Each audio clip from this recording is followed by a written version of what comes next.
You won't believe what happened inside this courtroom. A powerful judge, once considered untouchable, openly humiliated a seasoned attorney in front of everyone. But only moments later, everything flipped.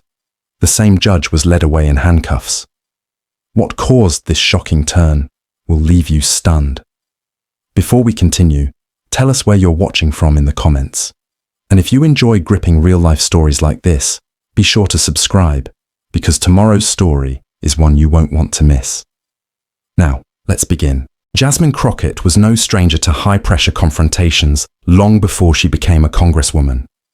She had spent years fighting for justice inside courtrooms, first as a criminal defense attorney, standing up for those without a voice, and later as a relentless advocate in politics.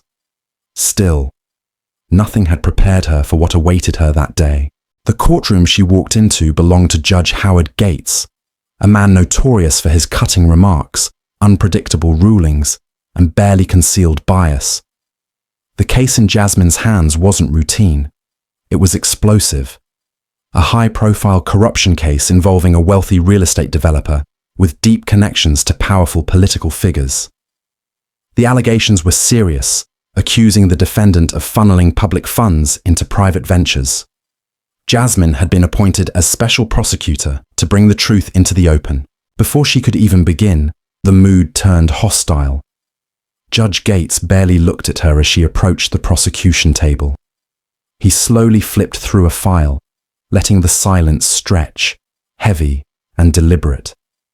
When he finally spoke, his tone dripped with contempt. He questioned whether she had brought anything of value, or if the court would once again endure her so-called theatrics. A few quiet laughs echoed from the defense side. Jasmine remained steady. She stated calmly that the evidence would speak for itself, emphasizing that the case involved the misuse of public money and that her responsibility was to present the facts clearly and accurately. Judge Gates leaned back, feigning boredom. He mocked the idea, suggesting that taxpayer money had never been used as the basis for unfounded accusations before. Her jaw tightened, but her voice stayed controlled. She pushed back respectfully, saying that charges involving corruption and fraud were far from baseless. Their eyes locked. His gaze was cold and calculating. Hers was calm and unyielding. Before she could continue, he cut her off again, dismissing her remarks and telling her he didn't have time for what he called her fantasies. A murmur spread through the gallery. Something felt wrong. This wasn't just toughness, it felt personal. Jasmine opened a folder and directed the court's attention to the first exhibit, explaining that the financial records clearly demonstrated irregularities. Gates snapped back, accusing her of hiding weak arguments behind paperwork. The room tightened with tension. The defense smirked again. Jasmine didn't react. She set the folder down and calmly suggested that if the judge preferred to keep things personal, she would request a recess to address any professional concerns. It was a quiet but firm pushback. Gates scoffed, claiming he wasn't intimidated and insisting he simply saw a weak case. The reaction from the gallery was immediate. Gasps, whispers, raised eyebrows. Judges were expected to remain neutral, but this was blatant. Jasmine didn't raise her voice. She pressed forward, saying the evidence would speak for itself. She presented another document showing discrepancies in project funding, only to be interrupted again. Gates dismissed the figures outright, claiming the court had seen enough numbers. Jasmine replied calmly that those numbers were the foundation of the case. He brushed it off, insisting nothing justified continuing. It became clear he wasn't just dismissing the case. He was trying to shut it down. When Jasmine attempted to submit a motion, he denied it before she could even explain. The tension reached a breaking point. Everyone in the room felt it. Something was deeply wrong.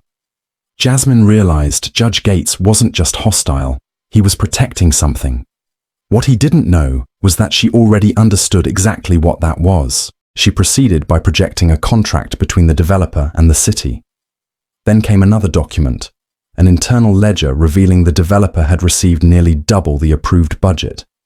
Finally, she displayed a third page bearing a familiar signature. Judge Howard Gates. The courtroom erupted in gasps. Jasmine turned to him calmly and asked if he cared to explain why his signature appeared on an unauthorized financial transaction involving the defendant. For the first time, Judge Gates was silent. His face gave nothing away. He finally muttered that the document was inadmissible. Jasmine asked how. She explained it had been legally subpoenaed. He claimed it had been mishandled and refused to consider it. But the damage was done. Everyone had seen it. The jury, the officers, the reporters. No one could erase that moment, Jasmine continued. She pointed out that this was a public hearing and that everyone had just witnessed him dismiss critical evidence without justification. He ordered her to stop. She didn't. She calmly reached into her briefcase, pulled out a small recorder, and pressed play. A voice filled the courtroom, instructing someone to make sure she never got access to certain ledgers. The silence that followed was suffocating. Everyone recognized the voice. It was Judge Gates. Jasmine let the recording finish and then quietly asked who he had been speaking to. Gates erupted in anger, but it was too late. She slid forward a transcript of a wiretap that matched the recording perfectly. She asked an officer to read the highlighted section aloud. The words landed like thunder, revealing his intent to ensure evidence never reached the courtroom. Chaos broke out. Gates tried to shut everything down, declaring the hearing over. Jasmine stood and said she wasn't asking for permission. She nodded slightly. The doors opened. Heavy footsteps echoed across the room. Judge Howard Gates was placed under arrest. Gasps filled the courtroom. Cameras flashed. Reporters scrambled. Officers approached the bench, handcuffs catching the light. Gates tried to protest, but his words carried no power. For the first time in his career, he was truly silent as the cuffs closed around his wrists. Jasmine remained seated, her expression unreadable. This wasn't victory. It was justice. As the judge was led away, the developer, Charles Lawson, panicked and tried to bargain. Jasmine stepped closer, calm and composed, asking why he seemed so nervous. He stammered, questioning whether she truly believed Gates was guilty. She paused and asked him the same question. The courtroom had changed completely. The corruption was exposed, but the case was far from over. Jasmine turned toward the now empty judge's seat and requested to submit additional evidence, stating that if this had been uncovered, there was certainly more. She looked back at Lawson and asked if he wanted to talk. His defenses collapsed. He said he would, but only if he received protection. Jasmine nodded and told him he'd better start talking. And with that, the real reckoning began. No one is above the law. Thank you for watching. Let us know in the comments where you're watching from and which part of the video stood out to you the most. Don't forget to subscribe so you never miss more powerful stories about perseverance, integrity, and justice. Everyone has a story worth telling. Let's keep sharing meaningful stories together. See you next time.